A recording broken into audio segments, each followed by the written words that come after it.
మీద అనుచిత వ్యాఖ్యలు నిరసిస్తూ ఈరోజు తెలంగాణ చౌక్ వేములవాడలో టీఆర్ఎస్ పార్టీ ఆధ్వర్యంలో తెలంగాణ ద్రోహి అయినటువంటి రేవంత్ రెడ్డి కృష్ణబాబు దర్శనం చేయడం జరిగింది. ఆయన ఒక సీఎం స్థాయి వ్యక్తి అయి ఉండి తెలంగాణ కోసం 14 సంవత్సరాలు పోరాటం చేసి తెలంగాణ సాధన కోసం తన ప్రాణాలు సైతం పణంగా పెట్టి ఈరోజు ఈ 9.5 సంవత్సరాలు ముఖ్యమంత్రి ప్రజలతో ఎన్నుకోబడి మంచి ముఖ్యమంత్రిగా దేశంలోనే తెలంగాణ అగ్రగామిగా చేసినటువంటి కేసీఆర్ పై అనుచిత వ్యాఖ్యలు చేసినటువంటి రేవంత్ రెడ్డిపై వెంటనే మేమందరం కూడా ఒకటే విజ్ఞప్తి చేస్తున్నాం, పోలీసు కూడా విజ్ఞప్తి చేస్తున్నాం.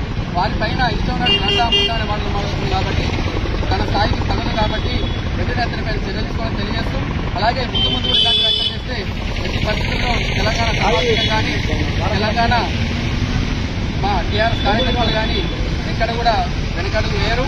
మిమ్మల్ని ఖచ్చితంగా ఊరుకుంటారని చెప్పి తెలియజేస్తున్నాము. మరోసారి ఇలాంటి వ్యాఖ్యలు చేస్తే మాత్రం ఊరుకునేది ఏం చెప్పి తెలియజేస్తున్నాం. జై తెలంగాణ.